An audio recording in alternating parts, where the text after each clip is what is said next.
چند روز پیشتر میں نے اسلام آباد ہائی کورٹ کا ایک فیصلہ اخبار میں پڑھا تو مجھے ایک ایس ایچ او کی وائرل ویڈیو یاد آ گئی۔ ان دونوں فیصلوں میں فرق آپ نے بتانا ہے۔ ایک ایس ایچ او مسجد میں پہنچتا ہے اور لاؤڈ سپیکر آن کر کے اعلان کرتا ہے کہ پتنگ اڑانا منع ہے۔ اگر کوئی بچہ پتنگ اڑاتا ہوا پکڑا گیا تو میں اس کے باپ کو سڑک پر لا کر کان پکڑوا کر چھتر ماروں گا۔ لوگوں نے اس پہ بہت احتجاج کیا۔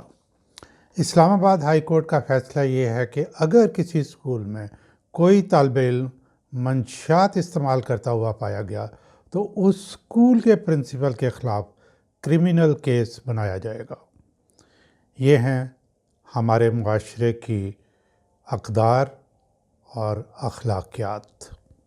بات تو سچ ہے مگر بات ہے رسوائی کی۔